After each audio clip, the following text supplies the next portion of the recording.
आप सबों का स्वागत है इस यूट्यूब चैनल पे। तो इस वीडियो में जो हम लोग देखेंगे वो क्लास 12वीं का, ठीक है, क्लास 12वीं का जिसका जोग्राफ़ी भूगोल जो है, ठीक है, भूगोल जो आपका 24 फरवरी को एग्ज़ाम होने वाला है उसका वीवीआई क्वेश्चन, या कह सकते हैं कि उससे रिलेटेड मोस्ट वीवीआई क्वेश्चन या जो बताएंगे उसे इसी के अंदर से आपके परीक्षा में पूछा जाएगा। तो वीडियो को लास्ट तक वॉच कीजिएगा और चैनल को सब्सक्राइब करके रख लीजिएगा और दोस्तों के पास ज़्यादा से ज़्यादा शेयर कर दीजिएगा। और वीडियो अगर आपको अच्छा लगे तो एक प्यारा सा कमेंट ज़रूर कर दीजिएगा। तो चलिए हम लोग बिना समय गवाए हम लोग ज्योग्राफी का देखते हैं। और इस पार्ट में जो ज्योग्राफी का हम लोग देखेंगे, ठीक है, जो इस वीडियो में ज्योग्राफी का जो हम लोग देखने वाले हैं वो हम लोग देखेंगे MCQ। क्या देखेंगे? MCQ इसमें हम लोग देखेंगे सिर्फ बहुविकल्पिक प्रश्न जो है, ठीक, सब्जेक्टिव का अलग पार्ट होगा। तो चलिए हम लोग, ज्योग्राफी सब्जेक्ट है और इसमें 35 पूर्णांक का रहेगा, माफ़ कीजिएगा 35 पूर्णांक का नहीं रहेगा, आपका 30 रहेगा, ठीक है। ठीक है, चलिए तो वीडियो को हम लोग यहीं पे रोकते हैं और क्वेश्चन के ऊपर चलते हैं। सीधा क्वेश्चन को हम लोग देखेंगे। तो चलिए क्वेश्चन, जैसे कि आप देख पा रहे होंगे क्वेश्चन स्क्रीन पे, फर्स्ट क्वेश्चन है ना, दिया गया है, कहता है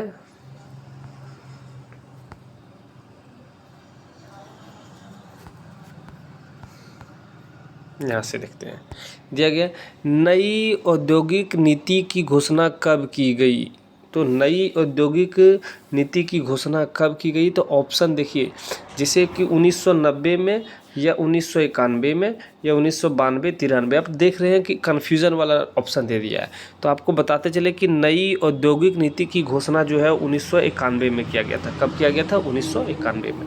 टाटा और बिरला ने बम्बई योजना कब बनाई। तो टाटा और बिरला ने एक बम्बई योजना बनाई, कब बनाई? तो ये योजना 1936 या 1944, तो 1944 होगा। क्या होगा, कब बनाया था? 1944 को टाटा बिरला ने बम्बई योजना बनाया था, ठीक है। चलिए आगे देखिए, आगे दिया गया, कहता है कि टिकाऊ विकास की आवश्यकता का उद्देश्य किस योजना में रखा गया था। तो टिकाऊ विकास का आवश्यकता का उद्देश्य किस योजना में रखा गया था। तो ऑप्शन जैसे कि आप यहाँ पे देख रहे हैं, तो इसका जो सही आंसर हो जाएगा 9वीं पंचवर्षीय योजना में। किसमें? 9वीं पंचवर्षीय योजना में, 9वीं पंचवर्षीय योजना में, जो ऑप्शन नंबर ये में दिया गया, ठीक है। चलिए आगे देखिए, आगे दिया गया, कहता है कि इंदिरा गांधी नहर कमान क्षेत्र में सतत पोषी विकास के लिए इनमें से कौन सा सबसे महत्वपूर्ण कारक है। तो कृषि विकास, पारितंत्र विकास, परिवहन और भूमि उपनिवेशन। तो देखो इसमें जो है इस नहर के माध्यम से कृषि विकास के ऊपर जोर दिया गया था, जो ऑप्शन नंबर आपका ये में दिया गया है, ठीक है। चलिए नेक्स्ट क्वेश्चन को हम लोग देखते हैं। नेक्स्ट क्वेश्चन जैसे कि आप देख पा रहे होंगे दिया गया है,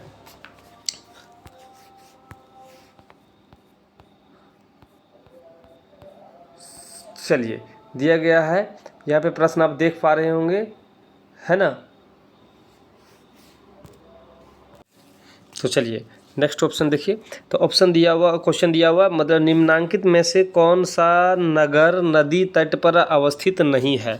तो नदी तट पर अवस्थित नहीं है। देखिए आगरा जो है वो नदी तट पर अवस्थित है, पटना जो है नदी तट पर अवस्थित है, कोलकाता भी नदी तट पर अवस्थित है, लेकिन भोपाल जो है वहाँ पे नदी तट पर अवस्थित नहीं है। तो आपका ऑप्शन नंबर बी सही हो जाएगा, ठीक है। चलिए आगे दिया हुआ, भिलाई नगर किस वर्ग का है। तो भिलाई नगर किस वर्ग का है, तो औद्योगिक नगर का आएगा। किसका है? तो देखिए व्यापारिक, परिवहन, औद्योगिक, ऑप्शन नंबर सी में दिया गया, ठीक है, औद्योगिक नगर का, ठीक। चलिए आगे देखिए, थोड़ा सा और जूम कर ले ताकि आप देखने में आसानी हो। निम्नांकित में से कौन सा नगर नदी तट पर अवस्थित नहीं है। तो कौन सा नगर नदी तट पर अवस्थित नहीं है, तो भोपाल, अभी आपको बता चुके हैं भोपाल। वर्ष 2001 में भारत में नगरीकरण का स्तर कितना प्रतिशत था। तो 2001 में नगरीकरण का 28% था। कितना था? 28% था, ठीक है, जो ऑप्शन नंबर बी में दिया गया है। आगे देखिए, आगे दिया गया, कहता है भारत में किस बस्ती को शहर कहलाने के लिए कम से कम कितनी जनसंख्या होनी चाहिए। तो किसी बस्ती को या किसी गांव को शहर कहलाने के लिए मिनिमम जनसंख्या कितनी होनी चाहिए। तो 5000, कितना? 5000, ठीक है। चलिए आगे देखिए ऑप्शन नंबर बी में था। आगे दिया हुआ कहता है नैनीताल किस प्रकार का नगर है? तो नैनीताल जो है वो पर्यटन नगर है, पर्यटन नगर, जो ऑप्शन नंबर बी सी में दिया गया, नैनीताल पर्यटन नगर है। ठीक है। जमशेदपुर किस प्रकार का नगर है? तो जमशेदपुर जो है औद्योगिक नगर होगा। ठीक है, क्योंकि जमशेदपुर है, आप सबको पता है कि वहाँ पे कल कारखाना बहुत ज़्यादा है, तो औद्योगिक नगर होगा। ठीक है। आगे दिया हुआ निम्नलिखित में से कौन सा धार्मिक नगर है? तो वाराणसी। ठीक है, वाराणसी जो होगा वो धार्मिक नगर होगा। ठीक है। चलिए आगे दिया गया कहता है कि भारत का सबसे बड़ा नगर कौन सा है? तो भारत का सबसे बड़ा नगर जो है वो आपका दिल्ली होगा। क्या होगा? दिल्ली। ठीक है। चलिए आगे देखिए, धारावी बस्ती कहाँ अवस्थित है? तो धारावी जो है मुंबई में अवस्थित है। कहाँ पे अवस्थित है? मुंबई में। बहुत सारा मूवी में बताया जाता है धारावी। ठीक है, तो मुंबई में है ना। चलिए आगे देखिए, आगे दिया गया है कहता है कि निम्नलिखित में से कौन सा नगर नदी तट पर है? तो नदी तट पर है तो देखिए रांची नहीं है, भोपाल नहीं, बोकारो नहीं, लेकिन पटना जो है नदी तट पर अवस्थित है। ठीक है। तो चलिए अब हम लोग नेक्स्ट क्वेश्चन को देख लेते हैं। नेक्स्ट क्वेश्चन जैसे कि आप देख पा रहे होंगे, नेक्स्ट क्वेश्चन है दिया हुआ कहता है अवैध बस्तियां किसे कहा जाता है? अवैध बस्ती, तो अवैध बस्ती कहा जाता है मलिन बस्तियां को, जो गंदा बस्ती होता है उसको अवैध बस्ती कहा जाता है। ऑप्शन नंबर ये आपका सही हो जाएगा। ठीक है। नेक्स्ट क्वेश्चन कहता है कि पर्वतीय प्रदेश में किस प्रतिरूप के अधिवास पाए जाते हैं? तो या पर्वतीय भागों में किस प्रकार की बस्तियां पाई जाती है? तो वहाँ पे जो बस्तियां पाई जाती है सीढ़ी नुमा बस्तियां पाई जाती है। कैसे बाबू? सीढ़ी नुमा, जो ऑप्शन नंबर बी में दिया गया है। आगे दिया हुआ है कि जिन नगरों का अस्तित्व 2000 वर्ष से भी पूर्व से है उन्हें क्या कहते हैं? तो जिन नगरों का अस्तित्व 2000 वर्ष पूर्व से है उन्हें हम लोग क्या कहते हैं? तो उसको हम लोग कहते हैं प्राचीन नगर, प्राचीन नगर, जो ऑप्शन नंबर बी में दिया गया है। ठीक है। चलिए आगे देखिए, आगे दिया गया है नदी के डेल्टाओं के सहारे अधिवास किस प्रतिरूप से के होते हैं?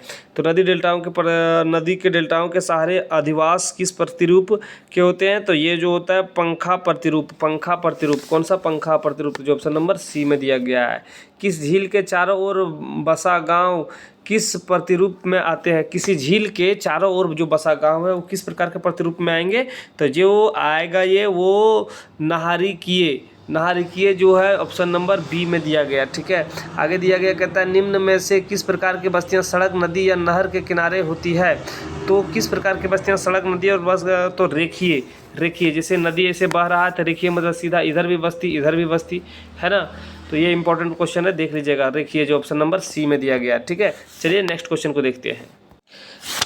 आगे प्रश्न दिया गया है, देखिए यहाँ पे दिया गया कहता है भारत में गांवों में रहने वाले जनसंख्या का प्रतिशत है। तो भारत में गांवों में रहने वाले जनसंख्या का प्रतिशत है तो 72% लोग गांव में रहते थे। ठीक है, अभी जनगणना नहीं हुआ, इस कारण से आप ये कंफर्म नहीं कर सकते कि 2025 में ही 72% लोग गाँव में रहते हैं। ठीक है, लेकिन अधिकतर अभी गाँव में ही रहते हैं। ग्रामीण जनसंख्या किस प्रकार के व्यवसाय में संलग्न होते हैं? तो ग्रामीण जनसंख्या जो है वो ग्राम क्षेत्र के लोग अधिकतर जो है कृषि क्षेत्र से संलग्नित होते हैं, कृषि क्षेत्र से। ठीक है, तो ऑप्शन आपका सी सही हो जाएगा। आगे दिया गया निम्न में से किसमें उच्चतम साक्षरता दर है? तो निम्न में से किसमें उच्चतम साक्षरता दर है? तो लक्षद्वीप में। कहाँ पे? लक्षद्वीप में, जो ऑप्शन नंबर ये में आपका सही आंसर होगा। ठीक है, चलिए आगे देखिए कहता है वर्ष 2011 के अनुसार 50 लाख से अधिक जनसंख्या वाला नगर निम्न में से कौन सा है? तो 2011 के अनुसार 50 लाख से अधिक जनसंख्या वाला नगर जो यहाँ पे दिखाया गया है वो कौन सा है? तो वो जो है आपका पुणे है। कौन सा बाबू? पुणे, जो ऑप्शन नंबर ये में दिया गया। ठीक है, चलिए आगे देखिए भारत का प्रति वर्ग किलोमीटर जनसंख्या घनत्व वर्ष 2011 के अनुसार कितना है? तो 2011 के अनुसार जो है वो है आपका 382 होगा। ठीक है, 382, जो ऑप्शन नंबर डी में दिया गया। ठीक है, ऑप्शन नंबर डी आपका सही हो जाएगा। भारतीय जनगणना इतिहास में किस वर्ष को ग्रेट डिवाइड की संज्ञा दी गई है? तो किस वर्ष को ग्रेट डिवाइड की संज्ञा दी गई है? तो वो जो दिया गया है वो 1951 को। कब? 1951 को।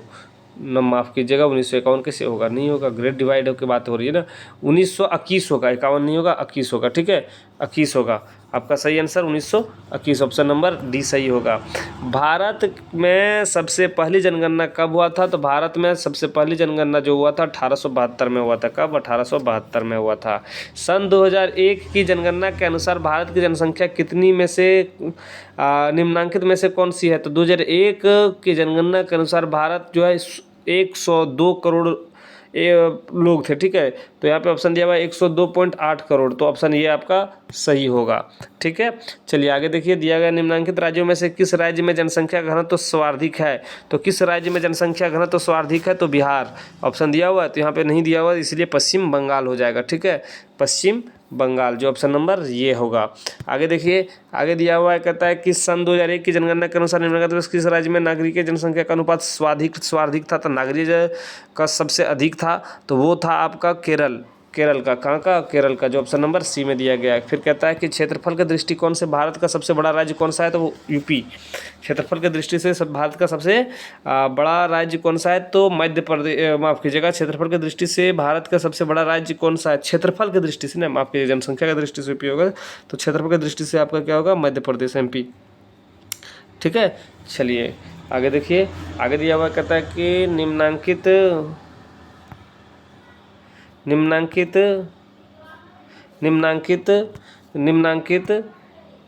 में से भारत के किस राज्य में जनसंख्या घनत्व निम्न है। तो सबसे जनसंख्या घनत्व निम्न किस राज्य में है, तो आप बताएंगे कि भारत के किस राज्य में जनसंख्या घनत्व सबसे निम्न है, तो वो अरुणाचल प्रदेश है। कहाँ पे? अरुणाचल प्रदेश, जो ऑप्शन नंबर बी में दिया गया। निम्नांकित में से कौन सा एक समूह भारत में विशाल भाषाई समूह है, तो भारत में विशाल भाषाई समूह जो है वो कौन सा समूह है, तो वो है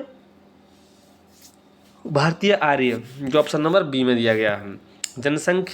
जनसंख्या वितरण के आर्थिक कारकों में निम्न में से कौन प्रमुख है। तो जनसंख्या वितरण के आर्थिक कारणों में से निम्न में से कौन सा है, तो आप देखिए, ध्यान दीजिए, इसका सही आंसर क्या हो जाएगा, जनसंख्या वितरण में से कौन सा है, तो स्थायी कृषि का उद्भव, औद्योगिकरण, नागरिकीकरण, इनमें से सभी होगा, ठीक है बाबू, इनमें से सभी, ठीक। चलिए आगे प्रश्न को हम लोग देखते हैं।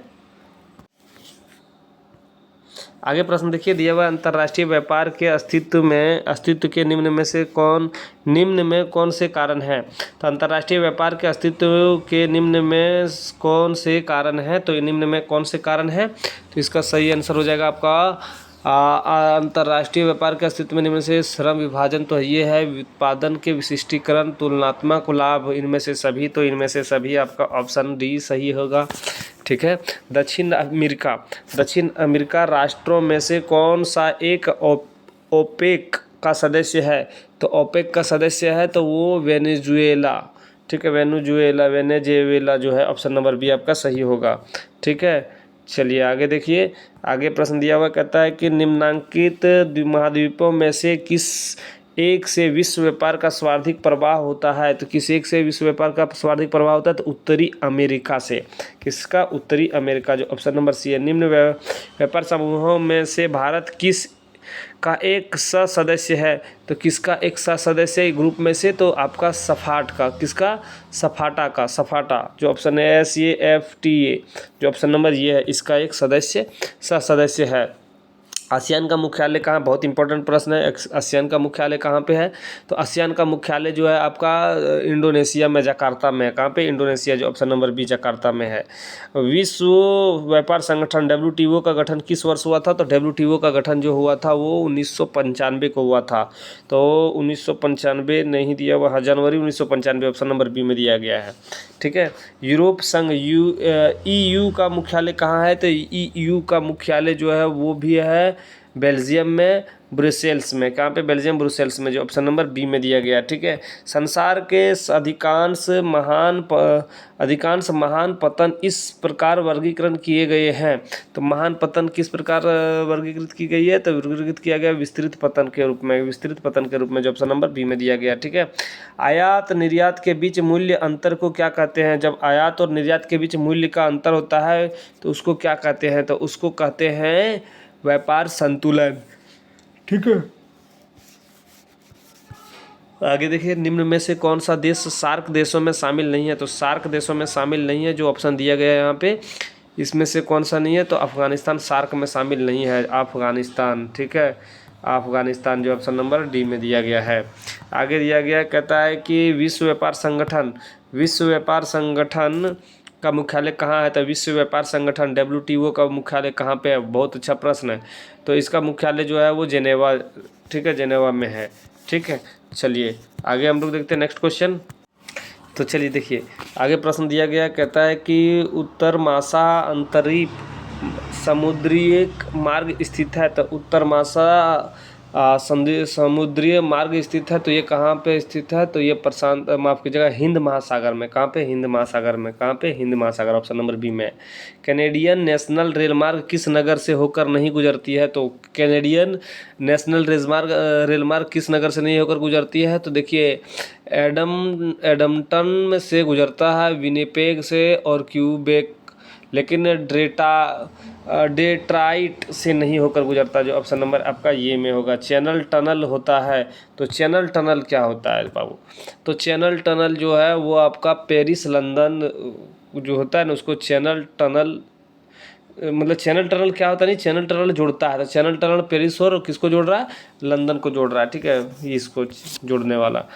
ट्राई साइबेरियन रेल मार्ग किस देश में स्थित है? तो ये जो है रूस में है। कहाँ पे? रूस में। कहाँ पे? रूस में, ठीक है। ट्राई साइबेरियन रेल मार्ग एशिया का सबसे महत्वपूर्ण और विश्व का सर्वाधिक लंबा रेल मार्ग कौन सा है? तो विश्व का सर्वाधिक रेल मार्ग और एशिया का सबसे लंबा, आप कह सकते हैं कि एशिया का सबसे महत्वपूर्ण और विश्व का सर्वाधिक, है ना, तो पार साइबेरियन जो ऑप्शन नंबर ये रेल मार्ग है, ये सबसे लंबा है। पारा महाद्वीप स्टुअर्ट महामार्ग जिनके माध्यम से होकर गुजरता है, तो किनके माध्यम से होकर गुजरता है? तो ये जो है माफ़ कीजिएगा, पारा महाद्वीप किससे होकर गुजरता है? तो ये तो डार्विन और मेलबर्न से होकर गुजरता है। कहाँ से? डार्विन और मेलबर्न से, जो ऑप्शन नंबर आपका ये में दिया गया। किसमें बाबू? ये में दिया गया, ठीक है। स्वेज नहर मिलती है, तो स्वेज नहर कहाँ पे मिलती है? तो स्वेज नहर जो है, देखिए ऑप्शन दिया गया यहाँ पे, तो स्वेज नहर जाके मिलता है बाबू भूमध्य और लाल सागर में। कहाँ पे? भूमध्य और लाल सागर, जो ऑप्शन नंबर बी में दिया गया है।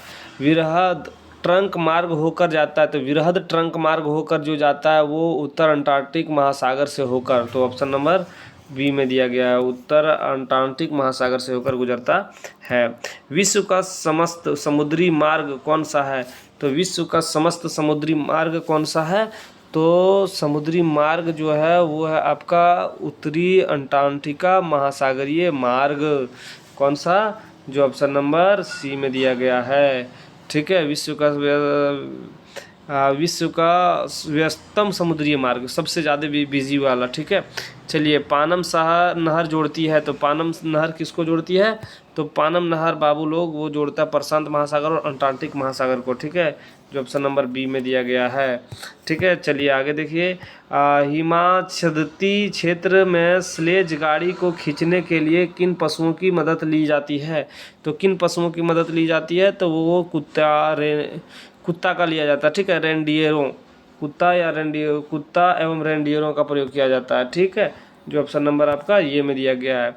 आगे दिया गया, उच्च मूल्य वाली एवं नाशवान वस्तुओं के परिवहन का सर्वश्रेष्ठ साधन है, तो इसके परिवहन का सर्वश्रेष्ठ साधन जो है वो वायु परिवहन होगा। कौन सा होगा? वायु परिवहन, जो ऑप्शन नंबर डी में दिया गया है, ठीक है।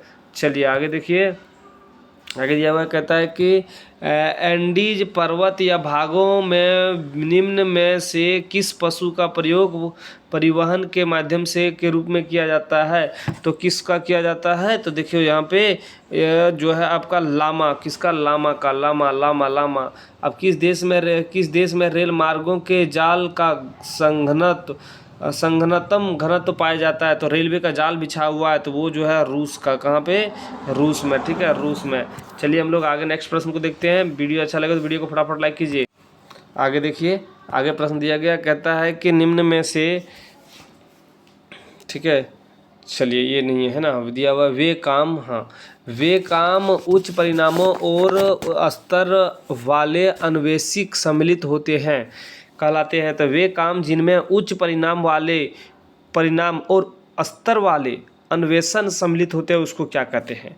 तो उसको जो कहा जाता है उसको कहते हैं पंचम क्रियाकलाप, जो ऑप्शन नंबर बी में दिया गया है। कहता है निम्न क्रियाकलापों में से कौन सा एक द्वितीय सेक्टर का क्रियाकलाप नहीं है? तो एक द्वितीय सेक्टर का क्रियाकलाप नहीं है, इनमें से निम्न में से क्रियाकलाप में कौन सा एक द्वितीय सेक्टर का क्रियाकलाप नहीं है? मतलब सेकंड जो है ना, प्राथमिक प्राथमिक उसके बाद सेकंड का नहीं है। तो देखिए इसका सही आंसर हो जाएगा मछली पकड़ना, मछली पकड़ना। ठीक है, ऑप्शन नंबर सी में दिया गया मछली पकड़ना। ठीक है, आगे देखिए, आगे दिया गया कहता है निम्नांकित में से कौन सा क्रियाकलाप चतुर्थ सेक्टर से संबंधित है। तो चतुर्थ सेक्टर से संबंधित है वो बताइए फटाफट। तो इसका सही आंसर हो जाएगा आपका विश्वविद्यालय अध्यापन, विश्वविद्यालय अध्यापन, जो ऑप्शन नंबर बी में दिया गया है। आगे दिया निम्न में से चिकित्सा पर्यटन वाला देश कौन सा है। तो चिकित्सा पर्यटन वाला जो देश है ऑप्शन के अनुसार तो आपका जो हो जाएगा आपका चिकित्सा पर्यटन वाला देश है। तो इनमें से सभी है। ठीक है, जो ऑप्शन नंबर डी आपका सही है। आगे देखिए स्वर्ण कॉलर कहे जाने वाले व्यवसाय किस सेक्टर के उप विभाग होते हैं। तो स्वर्ण कॉलर कहे जाने वाले व्यवसाय किस सेक्टर्स के उप विभाग होते हैं। तो ये जो होता है आपका तृतीय सेक्टर का, किसका, तृतीय सेक्टर का, जो ऑप्शन नंबर बी में दिया गया है। ठीक है, चलिए उम्मीद करते हैं वीडियो अच्छा लगा हो। नेक्स्ट क्वेश्चन देखिए दिया हुआ है, कहता है निम्नांकित में से कौन सा एक तृतीय क्रियाकलाप है। तो तृतीय क्रियाकलाप है जो पूछा जा रहा है। तो आपका ऑप्शन नंबर सी व्यापार जो है तृतीय क्रियाकलाप है।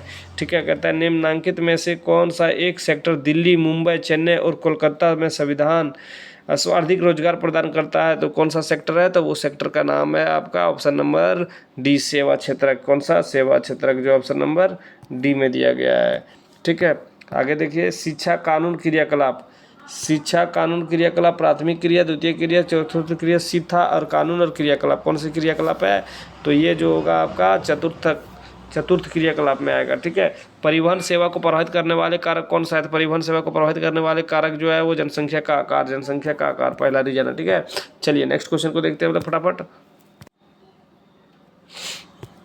लामा, लामा मुख्यतः किस पर्वतीय भागों में पाया जाता है। तो लामा मुख्यतः किस पर्वतीय भागों में पाया जाता है। तो ये पाया जाता है एंडीज पर्वत में। ठीक है, एंडीज पर्वत में, जो ऑप्शन नंबर बी में दिया गया है। इनमें से कौन सा एक द्वितीय क्रियाकलाप का उदाहरण नहीं है। तो द्वितीय क्रियाकलाप का एग्जाम्पल नहीं है। ठीक है, तो ऑप्शन के अनुसार जब देखेंगे तो आपका जो द्वितीय मछली पकड़ना जो है द्वितीय क्रियाकलाप का एग्जाम्पल नहीं है। खनन का वास्तविक विकास किस क्रांति के पश्चात हुआ। तो खनन का वास्तविक विकास जो कौन सा क्रांति हुआ था। तो क्रांति जो हुआ था वो ऑप्शन नंबर आपका डी में सही होगा, जो औद्योगिक क्रांति। ठीक है, औद्योगिक क्रांति। झारखंड राज्य में भारत के कुल खनिज भंडारण का कितना प्रतिशत संचयित उत्पादन होता है। तो संचयित उत्पादन जो होता है वो कितना प्रतिशत होता है। तो वो 30% होता है। कहते हैं झारखंड राज्य में भारत के कुल खनिज भंडारण का कितना प्रतिशत संचयित उत्पादन होता है। तो 30%। ठीक है, चलिए आगे देखिए, औद्योगिक क्रांति के समय उद्योगों के लिए शक्ति का प्रमुख साधन क्या था। तो शक्ति का प्रमुख साधन था कोयला। क्या होगा, कोयला या औद्योगिक क्रांति। झारखंड राज्य औद्योगिक क्रांति के समय उद्योगों के लिए शक्ति का प्रमुख साधन क्या था। ठीक है, तो शक्ति का प्रमुख साधन जो था वो जल विद्युत था। जल विद्युत कौन सा होगा, जल विद्युत। ठीक है, सिलिकॉन घाटी कहाँ स्थित है। तो सिलिकॉन घाटी कहाँ पे स्थित है। तो ये जो घाटी जो स्थित है वो फ्रांसिस्को में, जो ऑप्शन नंबर बी में दिया गया। ठीक है, चलिए आगे दिया गया, कहता है चीन में सूती वस्त्र उद्योग का सबसे बड़ा केंद्र कौन सा है। तो सूती वस्त्र उद्योग जो चीन में दिया गया है। ठीक है, चीन में सूती वस्त्र उद्योग जो है सबसे बड़ा दिया हुआ है अंगिस्टी बेसिन, अंगिटिस बेसिन, जो ऑप्शन नंबर ये में दिया गया। ठीक है, चलिए सूती कपड़े का निर्माण कहाँ किया जाता है। तो सूती कपड़े का निर्माण जो किया जाता है वो होता है आपका बिजली करघा से, हथकरघा से, कारखानों से इत्यादि से। तो आपका इनमें से सभी हो जाएगा। कहाँ पे किया जाता है। तो इनमें से सभी हो जाएगा। ठीक है, चलिए आगे देखिए, आगे प्रश्न को देखिए।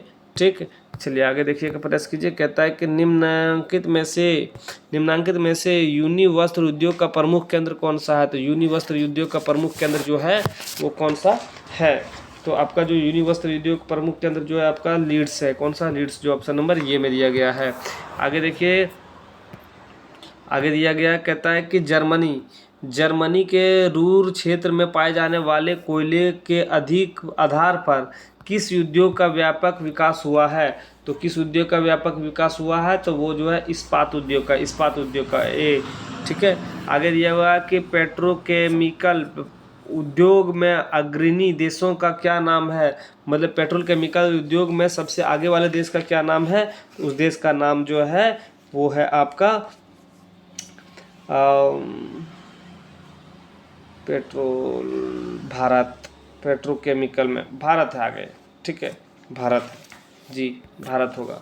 आगे दिया है टोयोटा, ठीक, तो टोयोटा कंपनी किस देश की है, तो टोयोटा कंपनी किस देश की है, तो टोयोटा कंपनी जो है वो आपका ऑप्शन नंबर जापान की है, अब जापान का टोयोटा है, ठीक है। आगे दिया हुआ है पीटर्सबर्ग किस खनिज के लिए प्रसिद्ध है, तो पीटर्सबर्ग जो है वो आपका लौह इस्पात के लिए प्रसिद्ध है, ठीक है, ऑप्शन नंबर बी दिया हुआ। जर्मनी स्थित रूर किस खनिज के लिए प्रसिद्ध है, तो वो खनिज है कोयला के लिए प्रसिद्ध है, किसके लिए, कोयला के लिए, ठीक है। चलिए आगे देखिए, संयुक्त राज्य अमेरिका ने लौह इस्पात का प्रमुख क्षेत्र कौन सा है, तो संयुक्त राज्य अमेरिका के लिए लौह इस्पात का प्रमुख क्षेत्र कौन सा है, तो यहाँ पे देखिए गेरी, ईरी, लोरेन, इनमें से सभी, तो इनमें से सभी होगा, ठीक है, ये सभी है। जर्मनी का कितना प्रतिशत कोयला रूर क्षेत्र से प्राप्त होता है, तो जर्मनी का कितना प्रतिशत कोयला रूर क्षेत्र से प्राप्त होता है, तो 80%, कितना, 80%, जो ऑप्शन नंबर ये में दिया गया, ठीक है, किसमें दिया गया, ऑप्शन नंबर ये में 80%, ठीक है।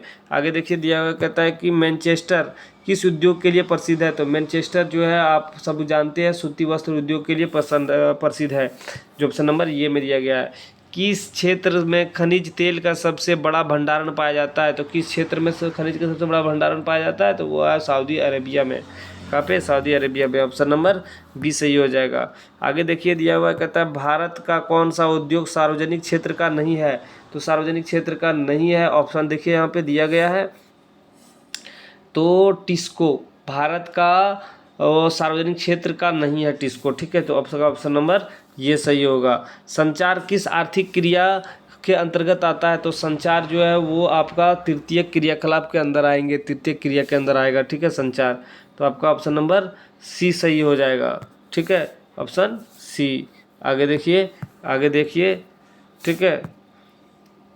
अब जो क्वेश्चन बच जाता है ना, ये जो क्वेश्चन बच गया इसको हम लोग क्या करेंगे कि अगले पार्ट इसको बना देते हैं, क्योंकि वीडियो बहुत लंबा हो जा रहा है, आधा घंटा प्लस हो जाएगा, फिर दिक्कत होगा आप सबों के लिए, ठीक है। लेकिन एमसीक्यू प्रश्न को एक बार जरूर देख लीजिएगा। चलिए वीडियो को समाप्त करते हैं, फिर मिलते हैं हम लोग नए दिन नए पार्ट लेकर, आप लोग सब लोग हैं। जय हिंद।